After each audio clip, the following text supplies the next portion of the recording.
Hi there, welcome to this video, another ulog where I document my personal expeditions across Web3. It doesn't constitute financial advice. Enjoy the rest of the video. Hi there, welcome to this video.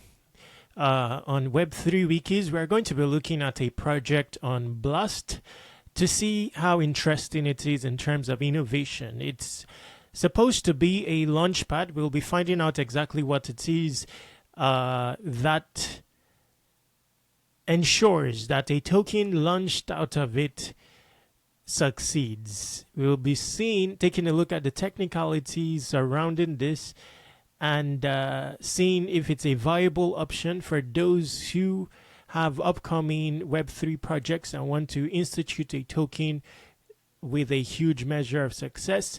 Is BaseLine going to be an option in that regard, amongst other things? In a broader perspective, we'll be looking at its impact on the Blast chain.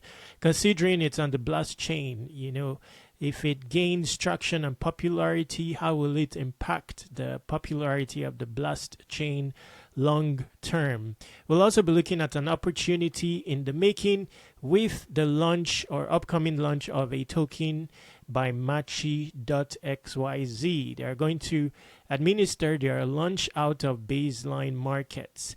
Now, mind you, I create ulogs about Web3. These are not blogs or vlogs.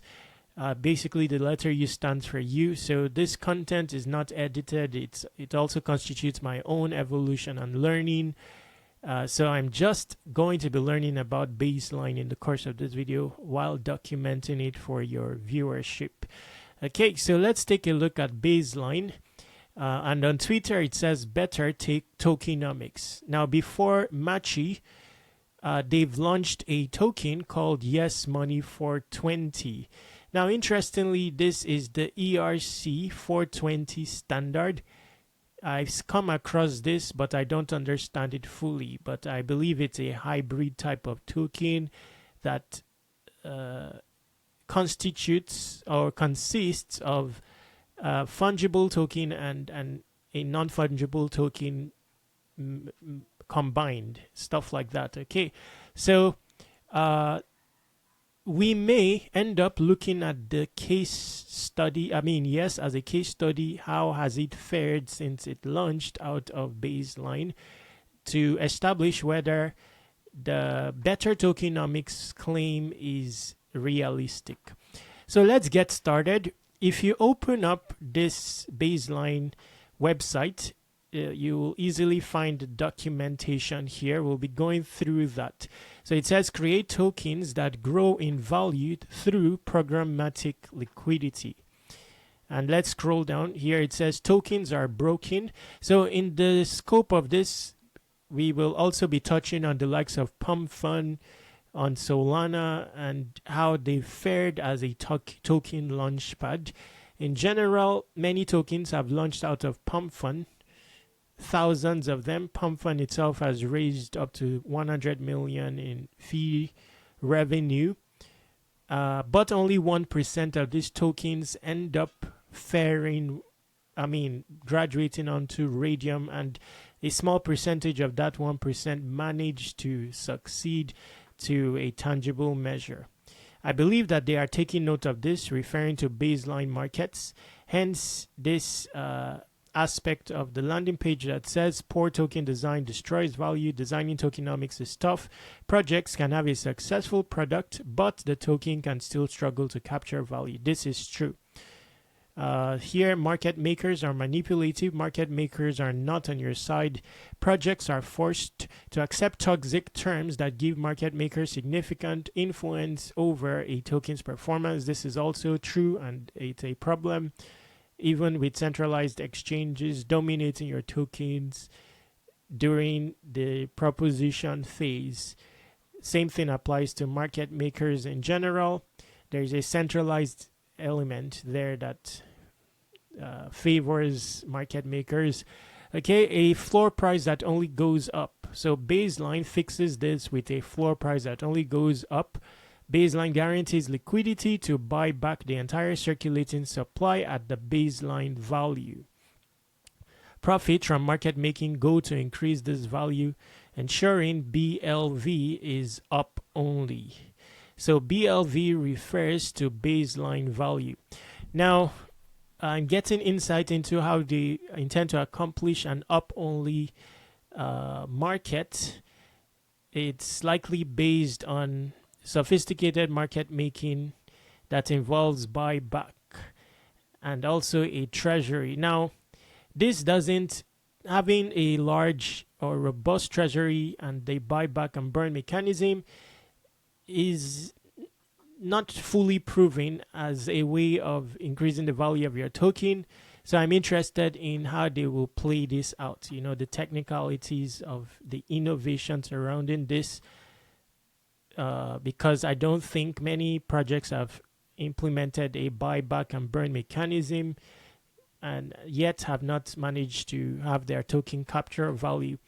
Now here it says the token is the market maker. BaseLine replaces traditional market makers with code. That's interesting. Liquidity management is built in to respond to all market conditions. Okay, so let's scroll down. A guaranteed buyer of your token. BaseLine uses fees accumulated from the system to buy back and burn the token. Interesting. Now this tells me of the Blast chain. And why they may be building on the Blast chain. So the Blast chain has native yield. Just keep that in mind. So I don't know if they will implement that, but generally, if you are holding your USDB, which is the native stable coin on the Blast chain, or ETH on the Blast chain, it earns yield, bringing about the evolution of unique applications on Blast, such as one platform before now that I found out that's implemented unruggable NFTs and stuff like that. Okay, so now, yes, let's quickly look at, we'll look at this case study. So they've used Yes as a case study. This will also help you gauge how Machi is likely to fare. By the way, Machi has a registration event ongoing now that enables you whitelist your wallet for the initial base value liquidity provisioning bootstrapping event, which is upcoming. I believe that if you have some Blast tokens, they have a list of partner tokens and projects here. If you have them, then you are bound to be whitelisted and have an allocation during this bootstrapping event. Otherwise, you can register and there will be a limited allocation to you on a first come first served basis. So in my case, with my main wallet, I have an affiliation with the Blast ecosystem by virtue of holding their token, and I was able to register for an allocation. I don't know what the allocation will be, but you'll see the level of interest in this Machi token. 184 million worth of interest. They're going to raise 5 million. Okay, no VC, no market makers, 100% fair. Okay, so it is your opportunity to register. As we take on the case study, yes. The reason is because this is going to be the second initial BaseLine value liquidity bootstrapping event happening on BaseLine following Yes. So the question now is, how has Yes fared since it launched out of this launchpad? Now we are using this case study to also quickly learn more about BaseLine and how it works. So let's quickly look at this. The case study, it says Yes. I mean, the token is Yes, the first ERC20 token powered by BaseLine. Remember, BaseLine is on the Blast chain, okay? So Yes was purposely designed to demonstrate the capabilities of BaseLine's up-only technology. In this article, we will get into pivotal events that shaped its journey, helping to paint a better picture of how BaseLine is revolutionizing token launches and reach maturity. Okay, so this is a depiction of the chart. And here it says market price. Here BLV. volume, floor range. I don't know what this is. We'll understand. So before we explain what makes baseline tick, a primer. Above is what a baseline power chart looks like. Yes was launched with wrapped ETH as a pairing asset. The candles at the top represent the market price, typically seen on platforms like DexScreener or CoinGecko, where tokens are traded.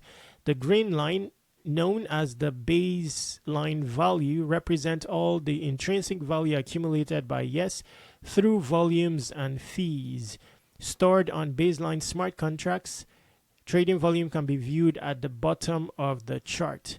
Now, I didn't understand that fully, but I would assume that this is referring to maybe the level at which the bootstrapping of LP started, while the price, the discovery of market that started to determine the price from these levels and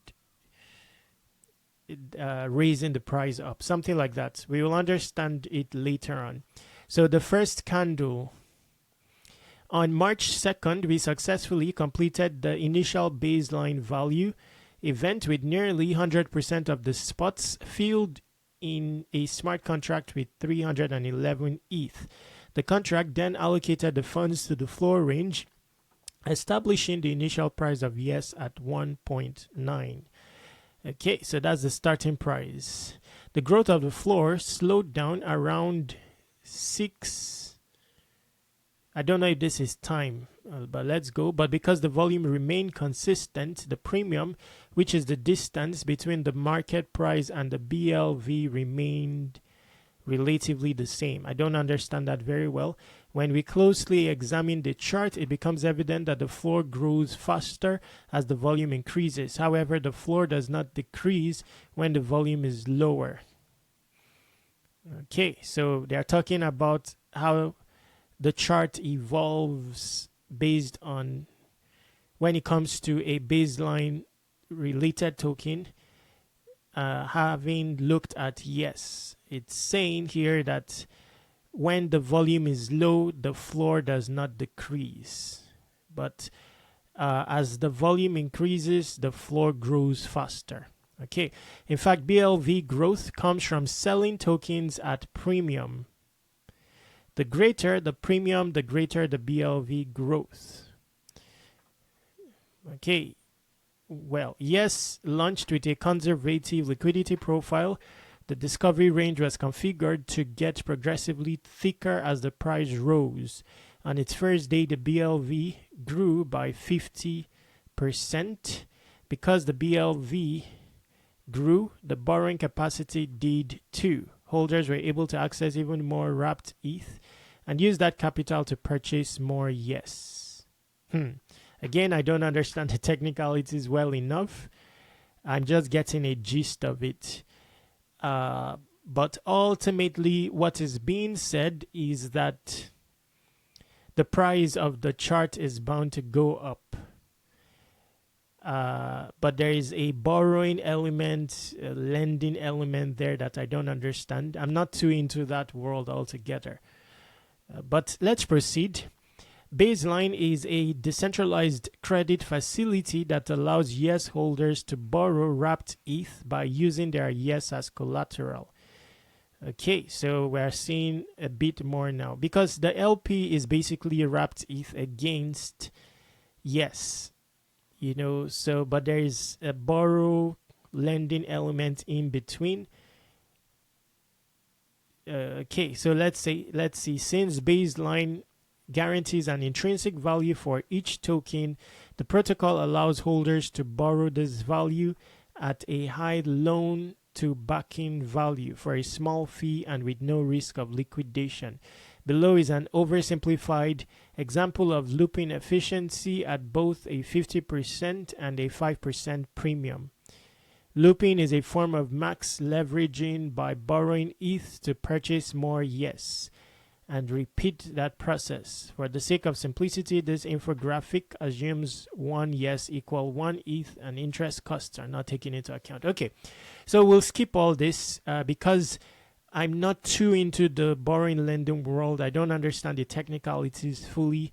The only way I'll understand it eventually is by testing it out in practice.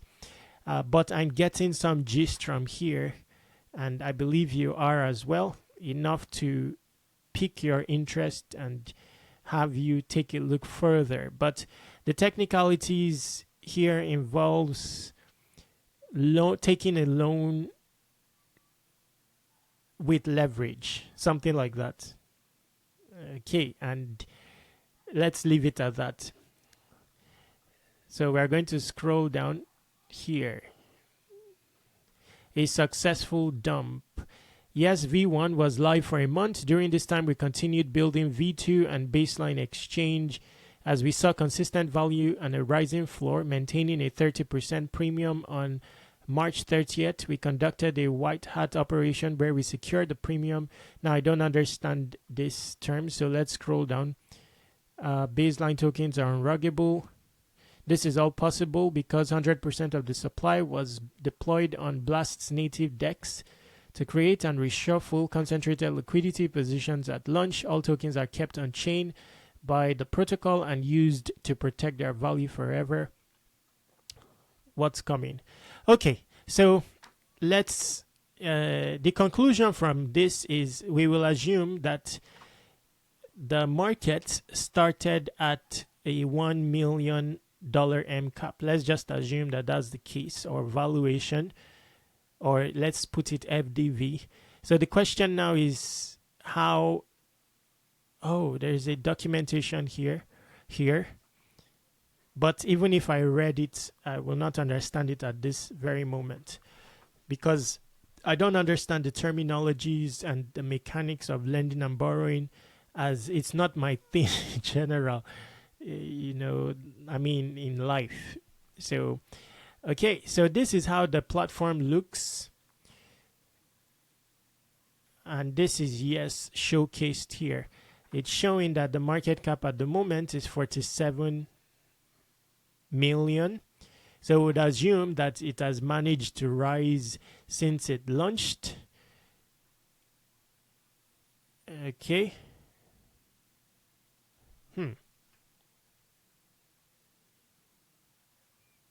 So premium, I'll believe that it's like a discount, being able to get an entry into the Yes token at a discount. That's how it sounds to me. And maybe that creates an incentive for you to purchase than is typical. Now for loop, I don't know what loop refers to. Maybe it's some compounding stuff. And borrow. So this is a borrow situation that looks like an AMM type DEX. Okay, and remember it says no liquidation. So you can deposit Yes as collateral. So this also gives the Yes token automatic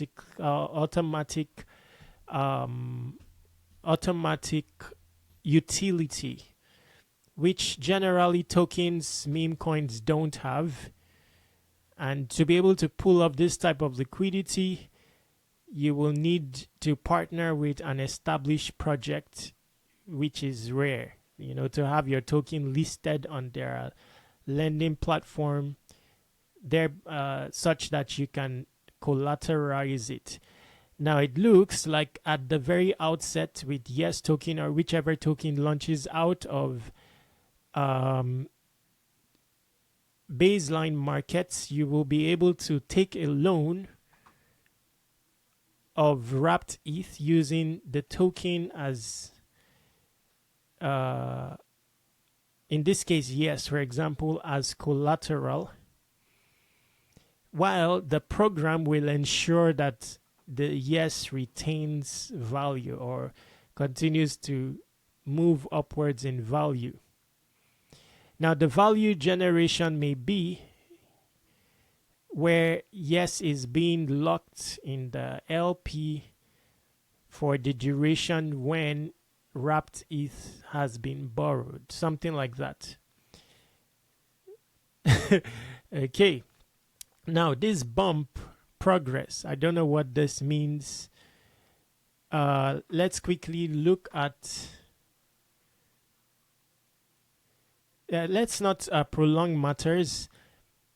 Would assume that there has been growth, sustainable growth for the Yes token over the course of time if it started at a $1 million valuation. Now let's look here. This says bump, but it's not clickable. This says sweep slide. I don't know what that means. Let's click close. Okay.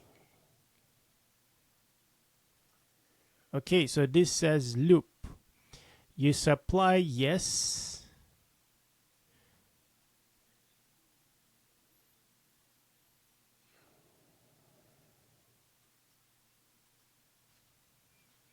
So this is basically you collateralizing your yes, making it available in the pool so that people can borrow around it and maybe you earn something. Now I don't know what you earn. So I'll test this out. That's how I'll learn about it. So I'll likely be getting some yes token to test it out. Okay. Then maybe there is some compounding element, and that's why it's called loop. You know, maybe the fee you earned or something is put back or something like that. Then swap. So this is traditional swapper. Interesting. Now this, I don't know what all this means. So maybe they can do something, a call function on the smart contract or something. I don't know why this is not clickable. Maybe I need to have some yes tokens or something to be able to take advantage of this. Again, for me, I learned through practice. I may not understand, you know, the documentation, but all the information is in the documentation. I have a general gist of how this works. Okay, so here peer-to-protocol users borrow directly from the protocol-owned reserves rather than from other users. Okay, so this is important now. There is a reserve. I think this happens during the initial, the IBV event, because how I know that is in the structure of the Machi launch. Machi is aiming to raise 5 million, but 1 million of that is going into the treasury, which is used to, you know, power the charts. Okay, so 4 million is put in the LP. 4 million is put in the LP. Fixed duration loans are granted for a set term, and once expired, the collateral is burned. Okay, no liquidation. Since every token is backed by reserves at the floor price value, the protocol does not need to manage a liquidation engine. This means the protocol does not need to seize a borrower's assets and perform a sell-off. In the event of a loan default due to expiry, the protocol simply burns the collateral. Wow.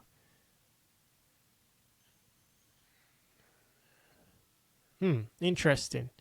So there's a burn element there.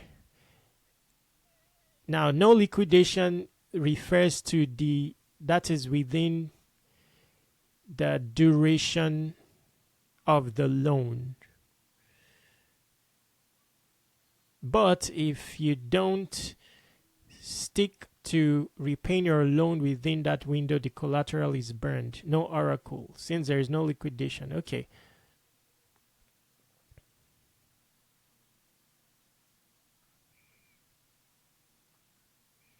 Okay, the fees that the lending facility earns are sent to the afterburner module to conduct leveraged token buybacks and token burning.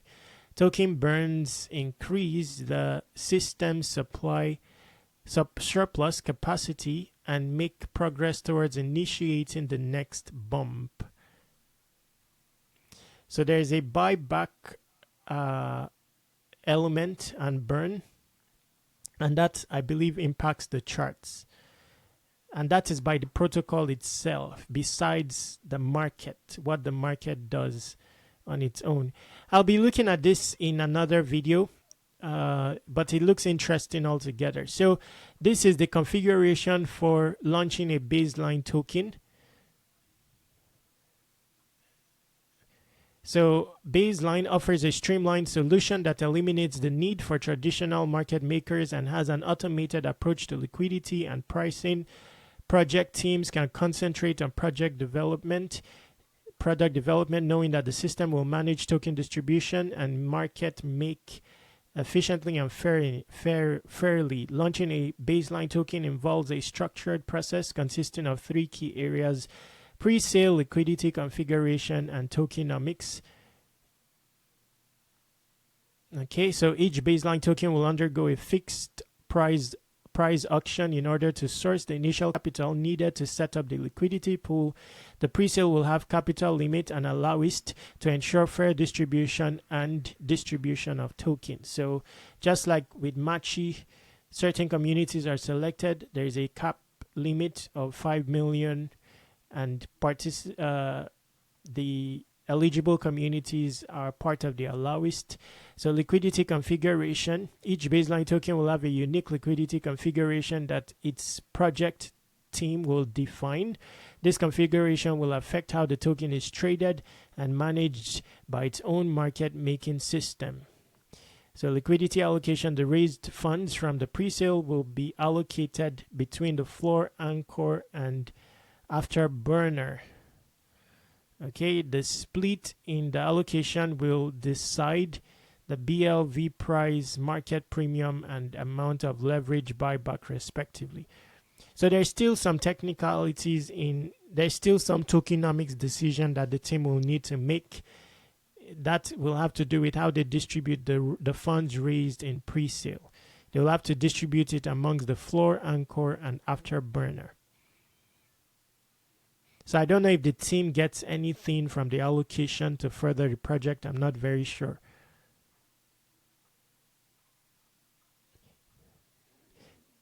Okay, so we'll be looking at this later on. I'll gather more information myself and do another video. This is the nature of my videos. I'm also learning within the video.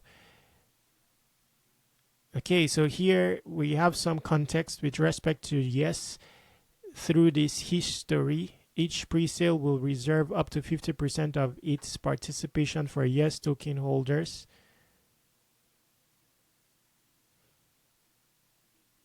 Okay, let's end this now. Stay tuned for the next video on the same subject. Altogether, I like the innovation attempt. I don't know if the Blast chain has anything to do with this, if they will be able to pull this off on another chain. I would be interested in finding out about that, because I'm interested in the Blast chain altogether and the type of unique innovation it can bear forth.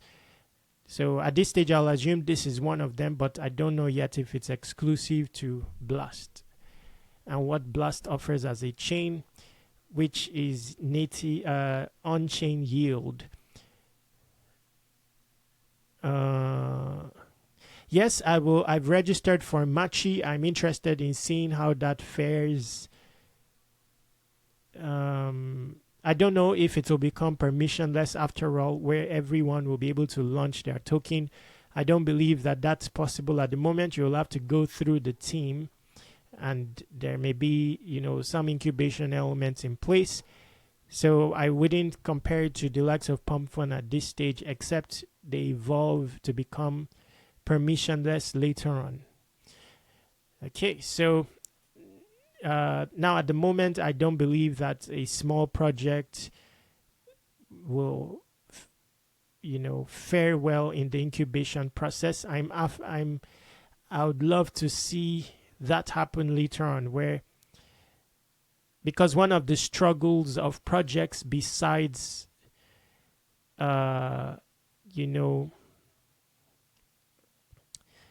besides LP management and all that, is having a chance to bootstrap liquidity as a small project. Okay, so I'll be ending this now. Interesting video altogether. For the Blast airdrop, they have an airdrop ongoing. If you are interested, the information and invite will be in the description. That's talking of the Blast chain where BaseLine is built on. For Machi, the information will be in the description. You simply need to register. The process is very easy. Connect your wallet, register, and that's all. If you have some affiliations with these Blast related projects, you will likely have a whitelist position and a preset allocation. Otherwise, you'll be in the public phase, which will be first come, first serve. Stay awesome, take action. I'll be ending this video now. Subscribe to Web3 Wikis.